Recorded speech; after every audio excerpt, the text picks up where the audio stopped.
Good afternoon. Always a pleasure to come to Northern Housing Conference. Certainly, I think I've been here probably for the first initial ones, back when I was working for Assembly of First Nations, as I recall, and that was the time we were talking about the beginnings of a new approach to housing. Since that time, of course, we've gone on from the Assembly of First Nations to create this new approach, First Nations Market Housing Fund. I'm hoping I can use this technology okay, so just bear with me. I'm going to be speaking about the fund and something old, something new in terms of where we've been. So some of the slides from prior years you've seen, but I wanted to give you some updates as to what's happening with some of those things that we've shared with you in the past. With me, Carrie certainly is going to speak specifically about how the fund has worked with Garden River First Nation to bring them along through the use of capacity development support in a lot of their initiatives. They're a community that has gone from only receiving capacity development support to now being reassessed and now eligible for credit enhancement and the backing of our fund. And so we're hoping that now this community Garden River will be able to sort of build houses as a result of some of the help that we've given them. So Carrie will be telling that story after me.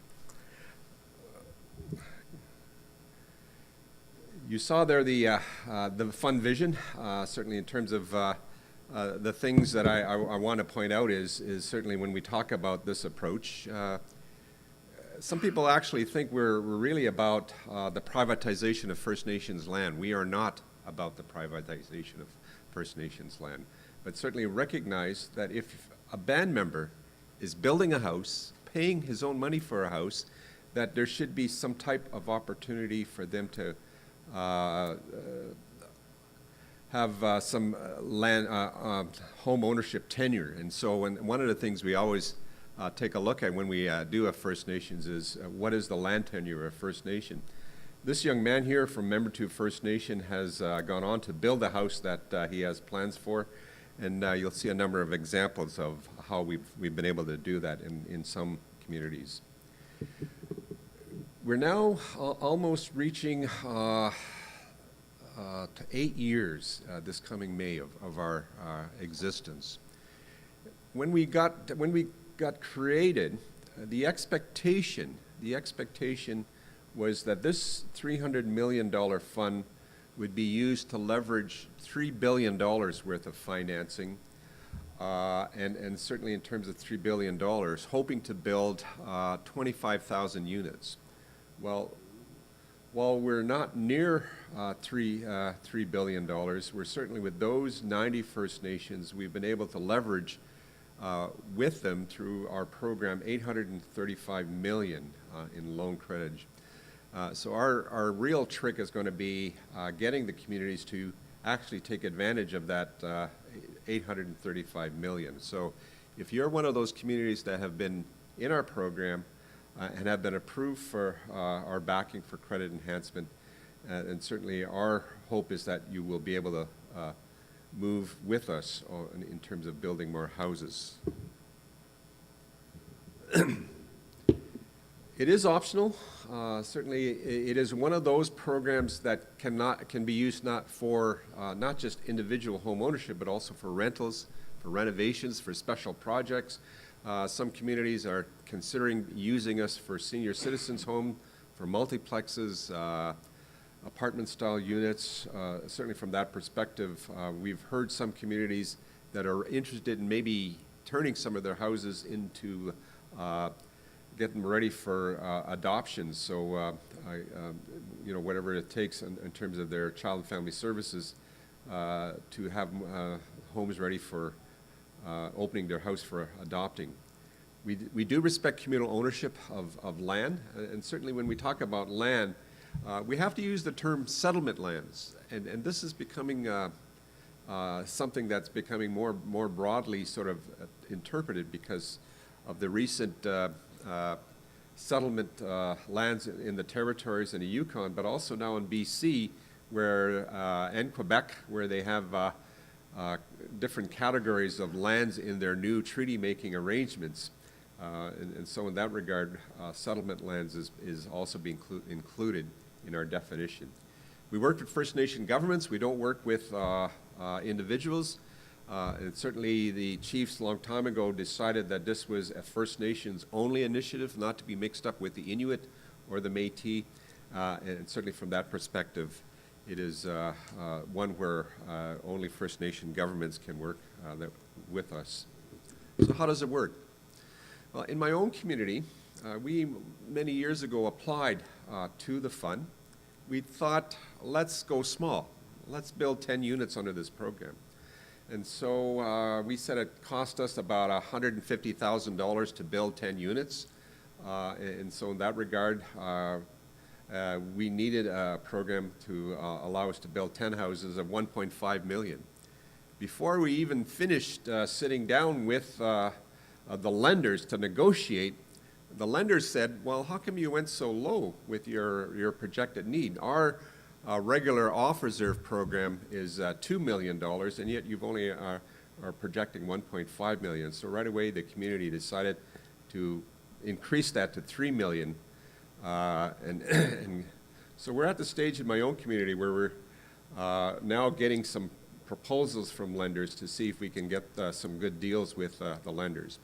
I keep bragging about Moose Cree being sort of the First Nation with the best deal at $18 million. But certainly now we know that the banks are the interest rates are starting to go up with some of the banks we deal with.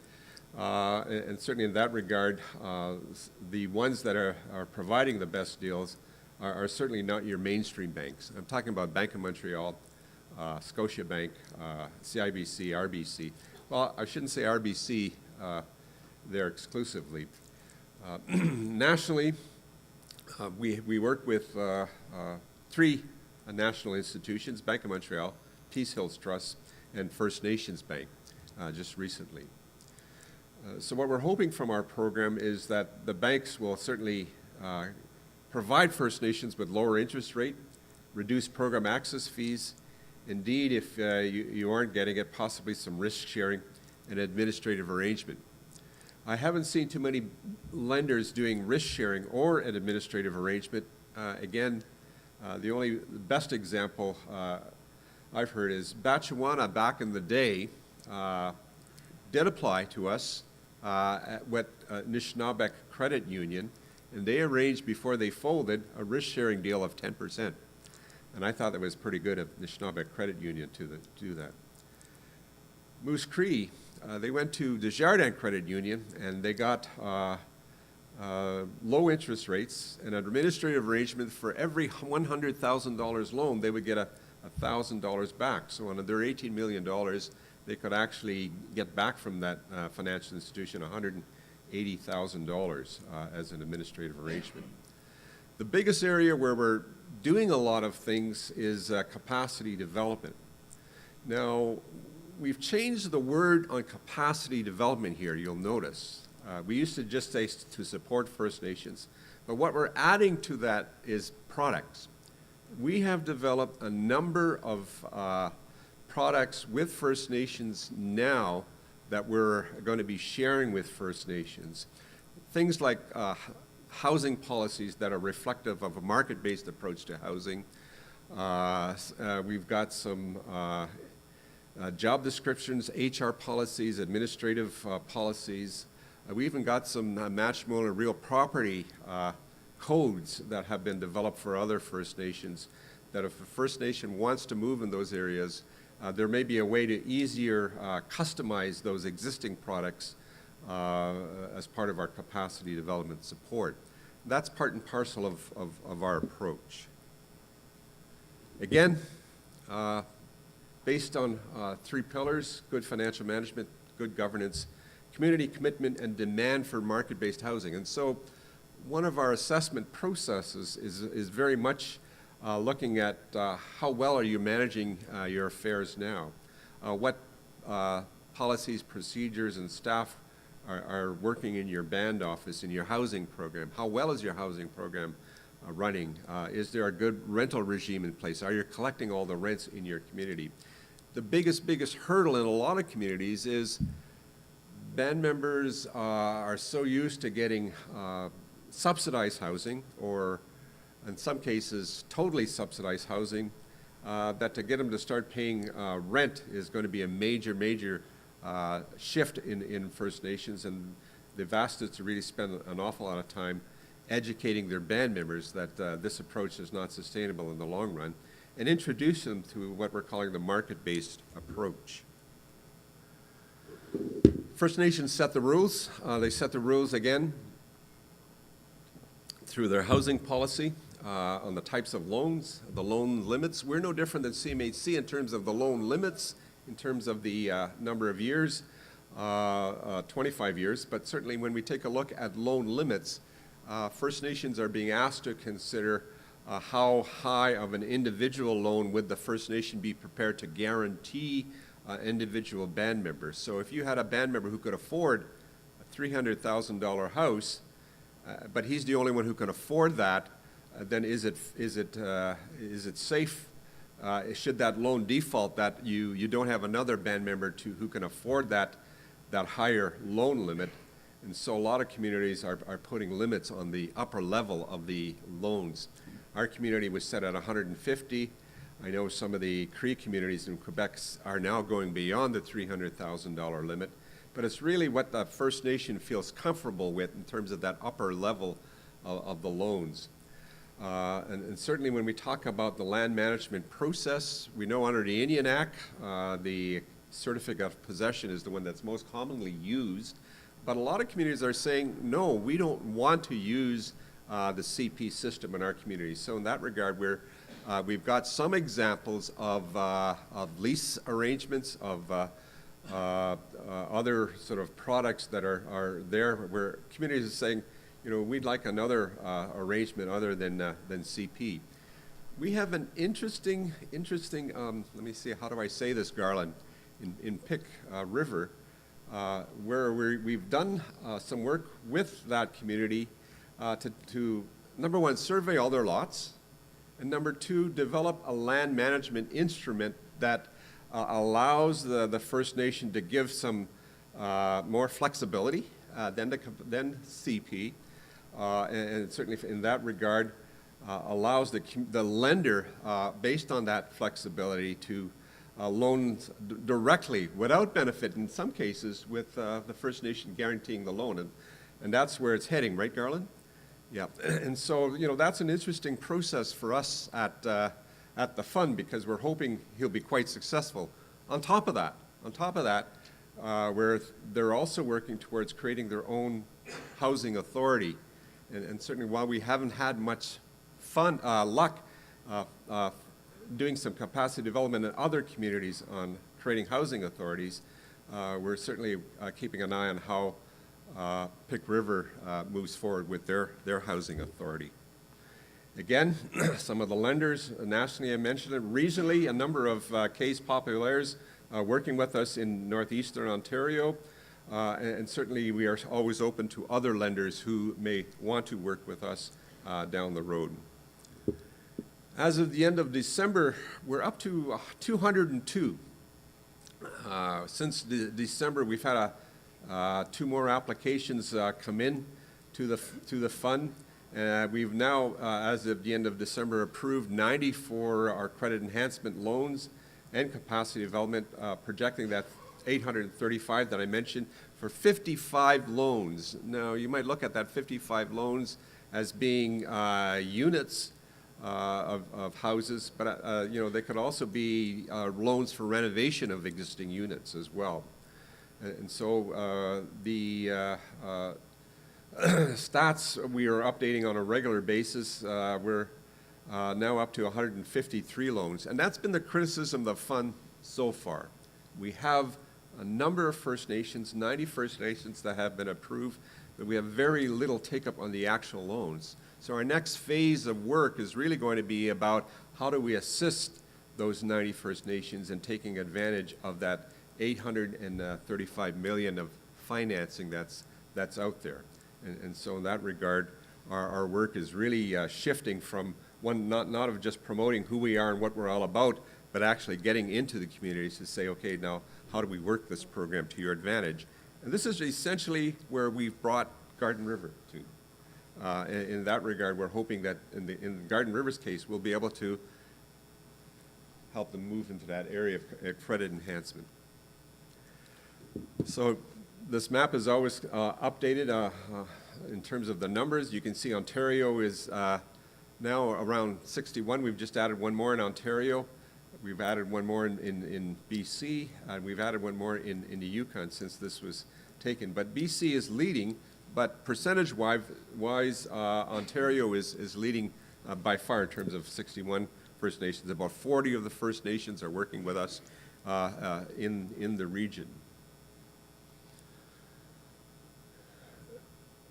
People think that this is a program just for urban reserves. And certainly when we talk about the size of communities, we have a number of them that are less than 500,000. We have a growing number that are greater than 5,000. And certainly when we talk about the growth of the fund, the expectation is that we can be made to service any size and any location of First Nations. And I think in terms of taking a look at that, we always ask the question, what is the economic profile or consideration of communities? And so when you take a look at Garden River, you know, certainly they've got a lot of employment opportunity being right next to the city. In terms of taking a look at that, we also have to take a look at what does that mean for an isolated northern community that doesn't have similar types of opportunities. You see highlighted here all the First Nations in Ontario in red, and certainly when we take a look at this list here, these First Nations have given us permission to publicly share their names across the country. And when they do that, they are usually announced, and in July of 2000, we announced about 10 First Nations at the AFN in Montreal. And in December of this year, during the Special Chiefs Assembly, we announced a couple of more First Nations there as well.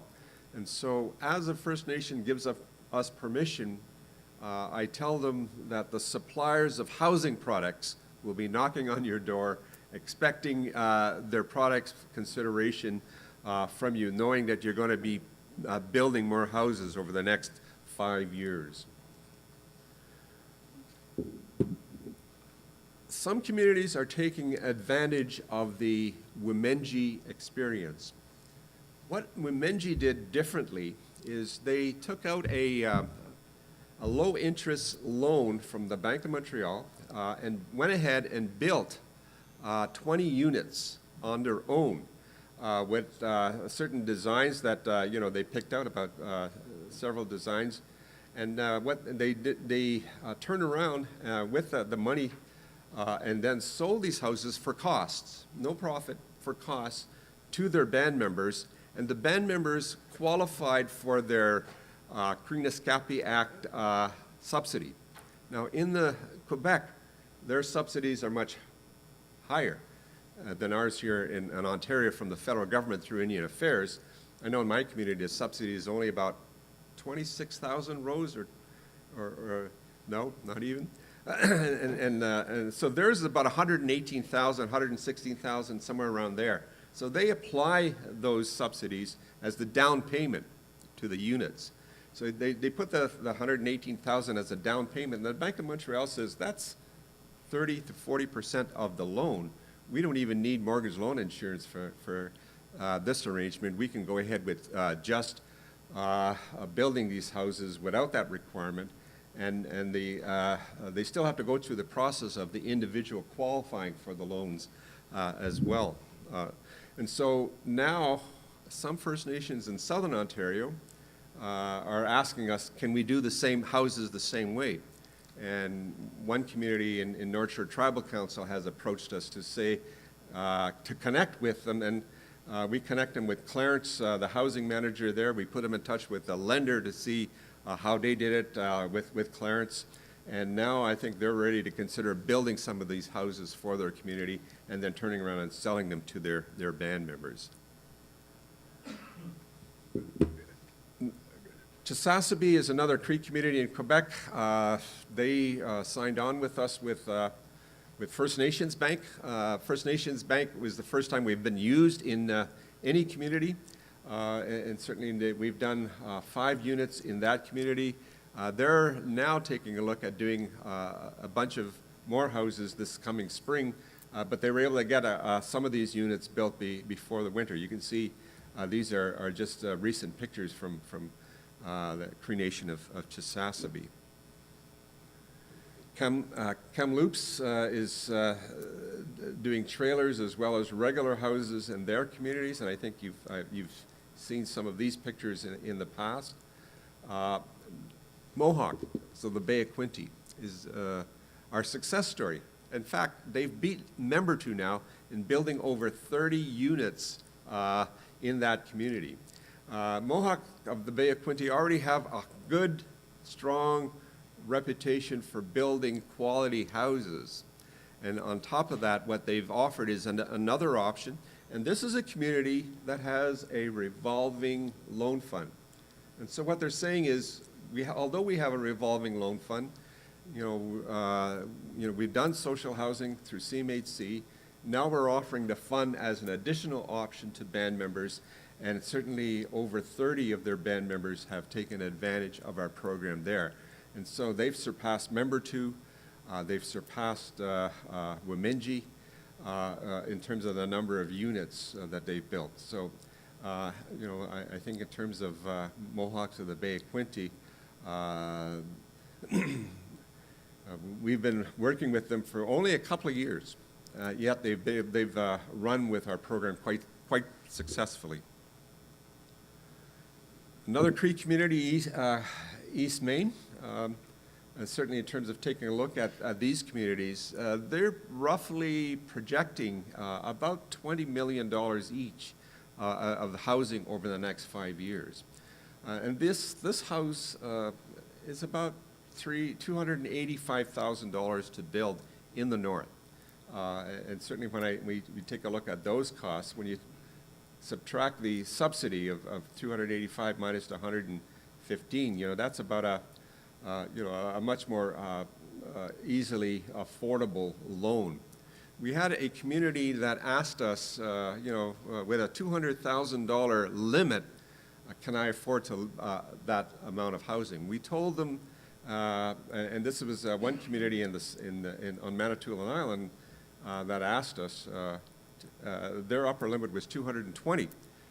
We said if you were a single employee, you had no credit, no car payments, no truck payments, no skidoo payments, and you had limited use of credit cards, and you made only $37,000 a year, you could afford a $200,000 house.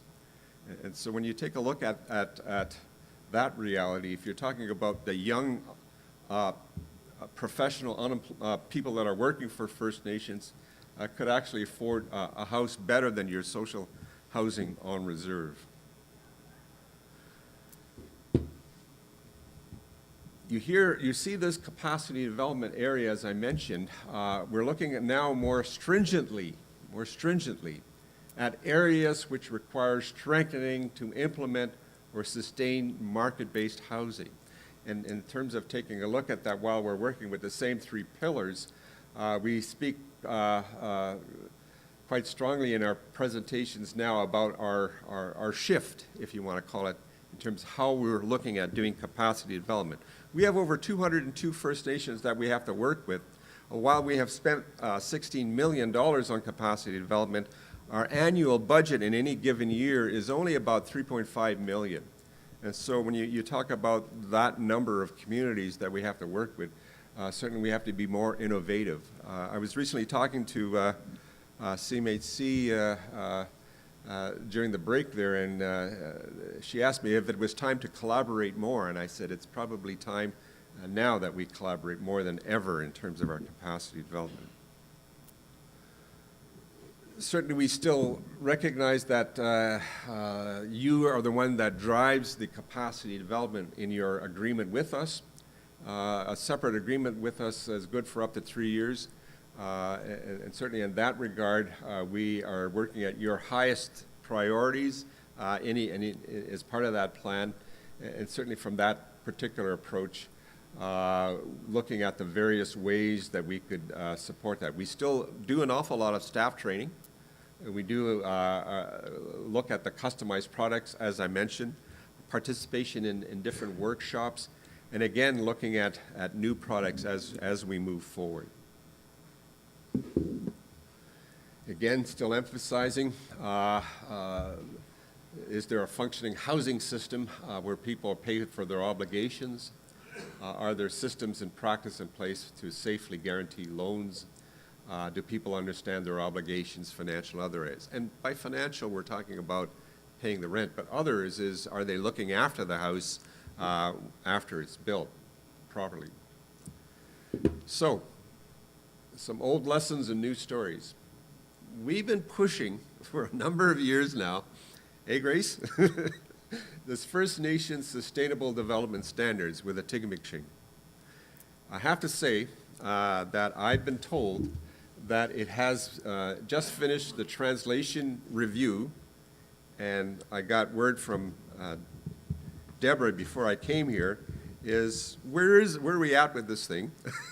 And she said that they've now finished the French translation review, and they're now, and that was done last Friday, and they're now getting ready for distribution. So, distribution finally. Hooray, after all these years. But what we've done in the meantime with those standards that were developed is we've taken 2 communities to actually test out and use some of those standards in volumes 1, volumes 2, volumes 3, volumes 4. And I'm going to share a little bit of what they've done with those standards. But for example, Member 2 First Nation, they'd asked us, well, if this is such a good quality standard for building houses, can we actually get the architect who worked with Atikameksheng to draft some plans as a result?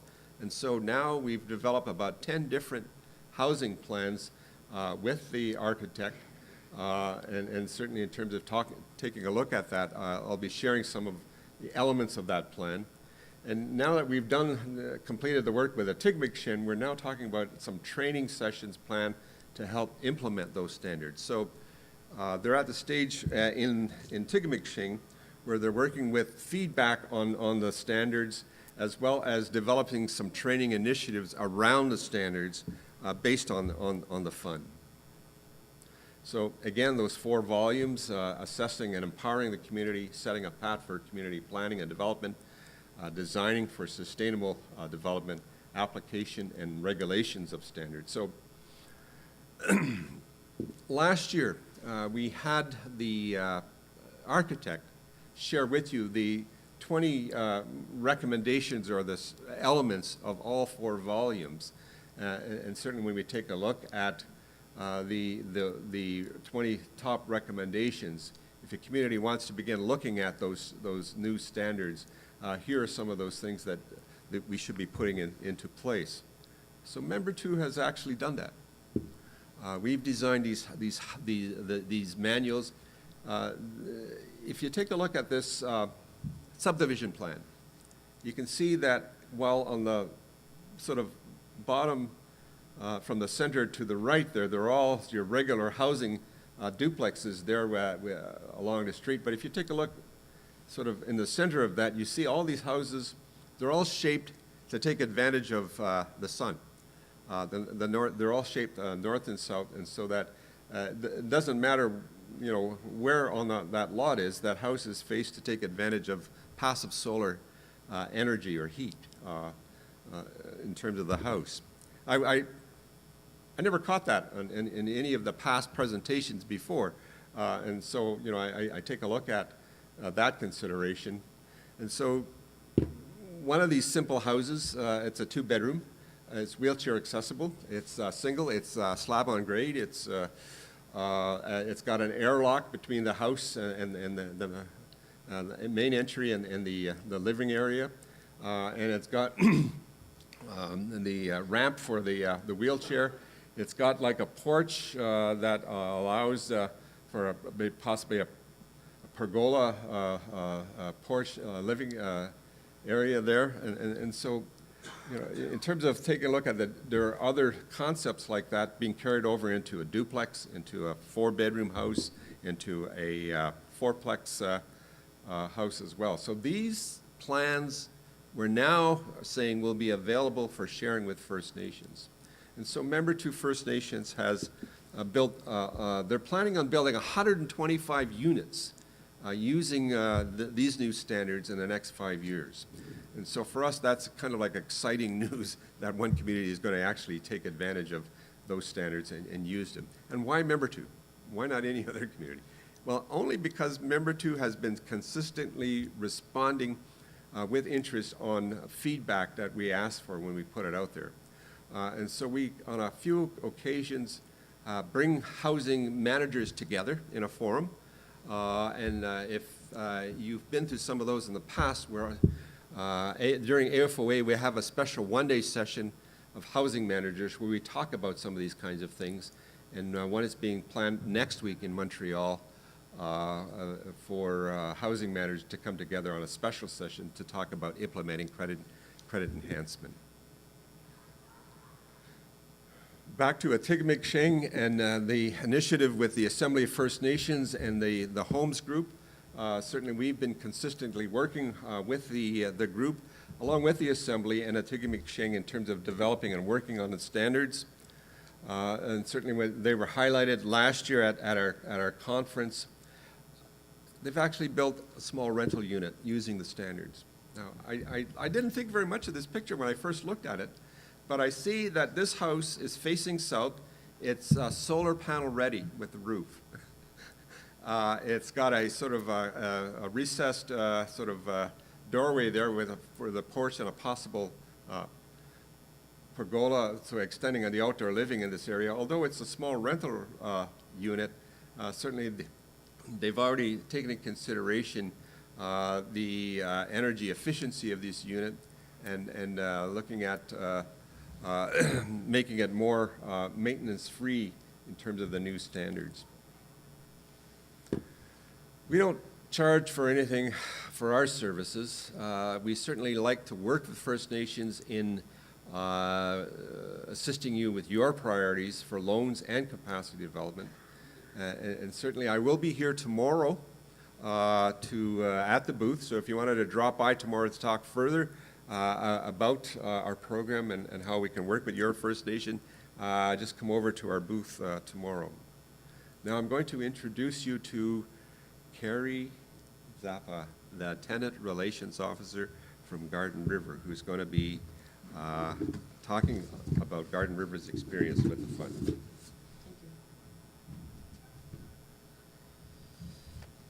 Thank you, Earl. Carrie Zappa, Tenant Relations Officer with the Garden River First Nation. And as it states here, we are working together to achieve great things with the fund. So Garden River First Nation, we are situated along the north shore of the St. Mary's River in the district of Algoma in northern Ontario. The city of Sault Ste. Marie lies immediately west of the community, and we are also immediately north of the international border between Canada and the United States. Currently, to date, Garden River has 2,843 registered members. 1,222 registered band members live on the First Nation. Our economy, some of the band and member-owned businesses. On reserve, we do have some in-house hair salons, family native arts and crafts. We have mechanical garages. We also have a fully functioning fitness center, along with natural resource development, tourism.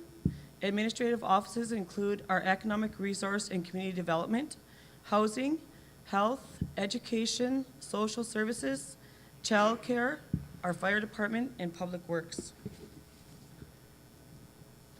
The Garden River First Nation housing purpose, we are committed to creating a vibrant and effective housing system that will contribute to the health and well-being of all our community members. We aim to offer a wide range of programs that will enable and encourage our tenants and our homeowners to take responsibility of their dwelling to maximize their comfort and their home enjoyment. Our housing team, Ann Hedrick, Housing Supervisor, myself, Carrie Zeppa, the Tenant Relations Officer, Greg Solomon, Construction Maintenance Coordinator, and Charlotte Busno, our Housing Assistant. And unfortunately, Ann Hedrick and Charlotte Busno were unable to join us due to illnesses. Gardner First Nation Housing Programs. Our department offers the following programs to assist our citizens with safe and affordable homes. We have the First Nation Market Housing Loan Program, our on-reserve mortgage program through Bank of Montreal and Royal Bank of Canada, our CMHC Section 95 rental and lease-to-own housing, our HASI, the Home Adaptation for Seniors Independence Living, and RAP, the Residential Rehabilitation Assistance Program, and our own renovation loan program through the First Nation. Our housing program overview, we have close to 500 homes on our reserve. Our housing program manages 148 CMHC Section 95 units through the rental and lease-to-own agreements. In 2014 and 2015, we saw privately financed home projects that included 5 home constructions and 10 major renovations. 14 more units will be added to Gardner River First Nation this year, well, actually over the next 2 years. The Gardner River and the First Nation Market Housing Fund seeks to empower its householders in taking responsibility for their homes. We provide a number of programs and services to support our members. The decision to apply for the credit enhancement through the First Nations Market Housing Fund was to provide more housing options to our members, such as home ownership and renovations. The timeline, we applied to the fund in April 15, 2010. We initially qualified for capacity development only in September 30th, 2010. The capacity development letter of agreement was dated October 2010 to October 2013, and we received 2 one-year extensions to the letter of agreement, October 2013 and 2014, and October 2014 to 2015. We identified some gaps. The fund's assessment process identified the following gaps: no risk management strategies, lack of administration policies to ensure best practices and reduce risk, and issues with our rent collection.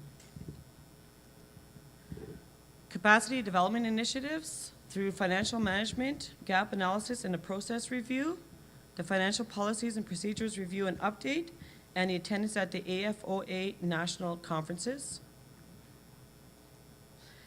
Capacity development initiatives, a good governance is a housing policy review and update, which was received and reviewed and approved by our Chief and Council, August 2015.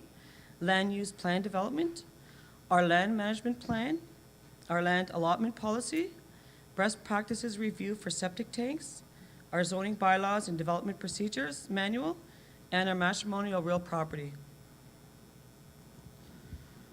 How did capacity development support Garden River in key areas? We were able to address the gaps identified in the fund assessment process through the capacity development program. Our lack of risk management strategies included finance policies for planning for risk management, lack of administration policies, our policy development or updates such as our housing, land management, land use planning, zoning bylaws, and more, our rent collection issues, our housing policy development, and the implementation and enforcement. Reassessment, Garden River was reassessed by the fund in September 2013. The reassessment determined that gaps were identified in the initial assessment had been addressed, and Garden River was approved for the credit enhancement. Eligible housing loans are up to $7 million in total, which will be subject to receiving a credit enhancement allocation from the fund. The process, Garden River and the fund executed the indemnity agreement July 14, 2015.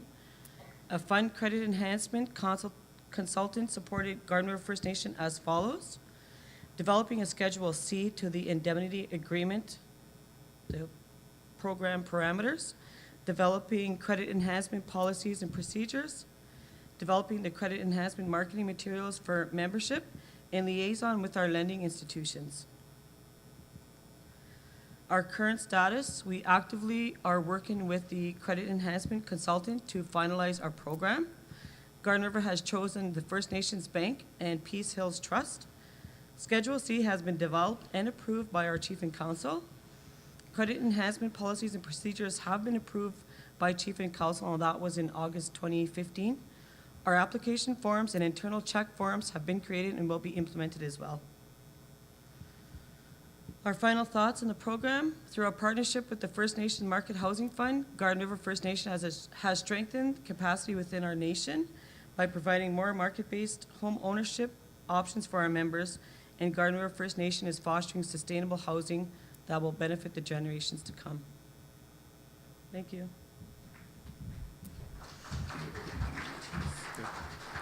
I think Carrie was nervous. She went over that really quickly. But one of the things that, that was important to highlight in her presentation was how did she move from capacity development to credit enhancement? And what did it take to get there? And certainly in terms of correcting those weaknesses that she mentioned, that was the first big step. They were already operating a fairly good housing program in the community. And certainly when we talk about a good housing program, all the rents are being collected. And certainly even in a strong community that's collecting all the rents, you still have 10 or 20% of the First Nation members who give you a hard time. You have to remind them first of the month, hey, your rent is due. And so that's one of the realities Garden River was checking. But when it came to credit enhancement, this is where they were having difficulty understanding how the heck do we implement this program? What the heck is Schedule C, and why do we need these quotes from the lenders? And certainly when we talk about the credit enhancement, the $7 million projected housing over the next 5 years, we will set aside as a backstop to Garden River First Nation $700,000 as insurance against defaults should the band decide that they are not going to honor their agreements with the lenders. And that's what credit enhancement is about. And I knew Carrie was going to ask me to speak to that. The other issue that's important to highlight in their presentation is they have to set the upper limits and the amount of loans. So they put out a proposal there for $7 million. They only want to go, what's the maximum loan under that program? $250,000. So they've set the upper limit on that program.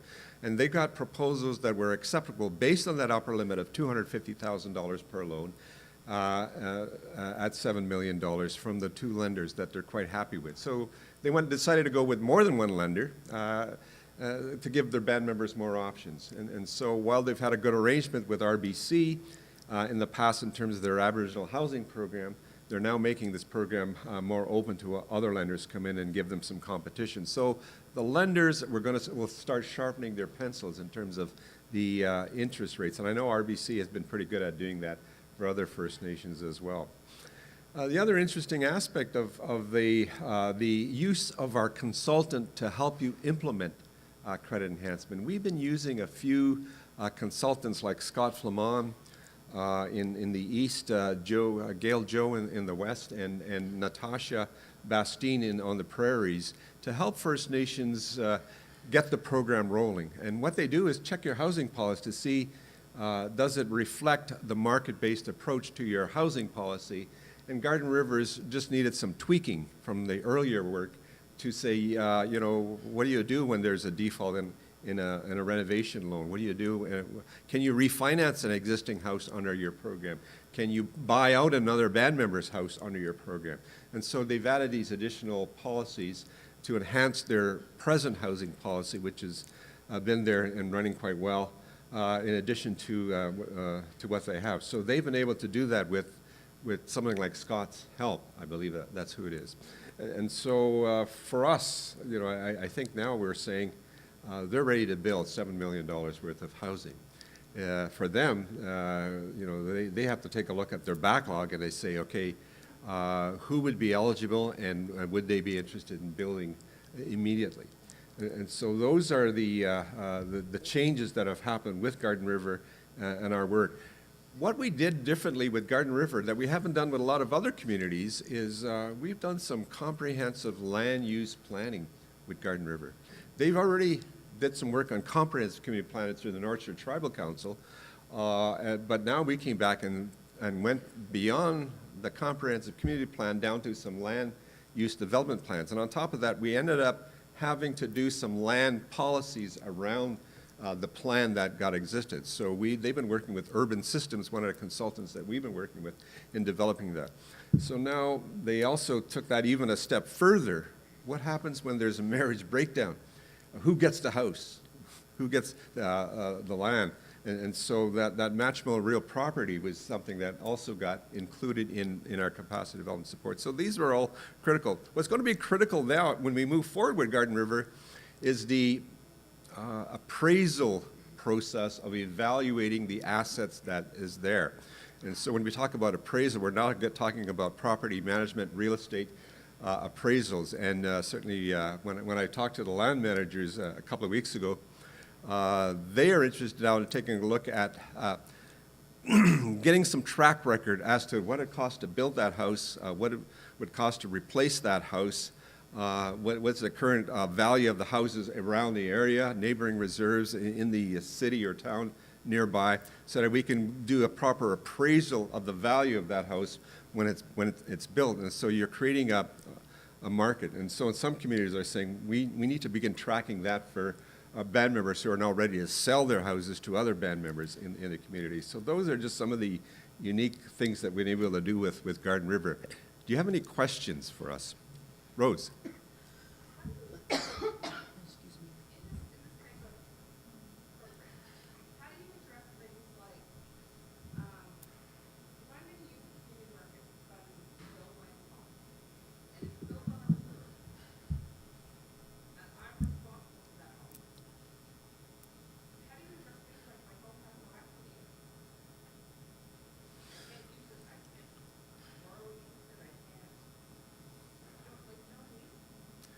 Good question. Some communities are attempting to do that by working out deals with the lenders to say, I've paid off 50% of my mortgage. Is my house at its present value worth something for me in terms of equity? And so in Ganawaki, Garland was just over there a couple of weeks ago. They have an arrangement where they do the appraisal on the house, they go to the lender, and they turn the certificate of possession or the ownership to a trustee, which in this case is the band, and they get the equity on that house based on that appraised value. So there is a possibility of being able to do that on reserve. There's been a lot of questions about the value has been always underrated on reserve because it is on reserve. I tell the story about Nipissing First Nation on designating land, which is Garland, what they're trying to do. She built a house for $175,000, was able to sell it to a non-band member for $375,000. So she made $200,000 on that house by the sale of that house. So there's potentially some ways, and always that market is driven by the demand. If you have band members who are willing to pay more than what it's actually, the value of that house, as opposed to being the depreciated value, you are going to be able to take the equity out of that house. I tell the story of in your community of a band member who built a house along the shore, got a loan for $125,000, got ill for 6 years later, couldn't afford to look after the house and had to sell it to another band member. The band member who wanted to buy that house, because it was on the lakeshore property, nice house, bought it for $150,000, and that band member made $25,000 on the sale of that house in the community. I don't know if you know that house I'm talking about, but so it's happened in your own community already. And your next question is? I guess it just goes back to appraising value to homes of First Nations that don't have a history of a valuation or don't have, how can you compare the value of a home of First Nation against your non-First Nation neighbors to assess the market value? Yeah, and this is where this whole issue of tracking that needs to be sort of implemented. So on top of well, you were at the housing, the lands conference a couple of weeks ago, and you heard the Bell presentation on appraisals. That's something First Nations need to take up and start looking at. Good question. Any other questions? Garland? What has happened in the past is that there's a lot of social program that is available to First Nations should they have the desire to move on over and above the social element of a housing need, like home ownership. With all the increased lenders that are now coming out of the woodwork because they see the value of that Anishinaabe investment within their First Nation. Is Garden River setting up their programs to safeguard individual in terms of applying for a loan from a vendor, such as various insurances or products to protect themselves, to protect the community that is supporting that member, and the lender. Anything like that set up in the program? Whenever our members come in and actually apply for these housing programs through the financial institutions, it's our housing supervisor who sits with the applicants and goes through step by step. And we also, we talk about the importance of insurance on all aspects of their application. So you have, Pardon? you have. Yes, we do. That's a good question. Member 2 First Nation, in terms of where they've done in terms of implementing the standards, they've always ensure that you hire the best contractor that delivers the best product. And certainly in terms of their practice is to sort of check these guys out and make sure they are reputable. And on top of that, a lot of times the First Nations are acting as their own contractor. And so in that regard, the communities are ensuring that these units are built to code. In their case, they're going beyond the code. And so they've made some changes to their housing approach and developed additional policies around the tendering policy for their housing units. And so for them, that's been a good way for protecting the individual as well as the First Nation. Any other questions?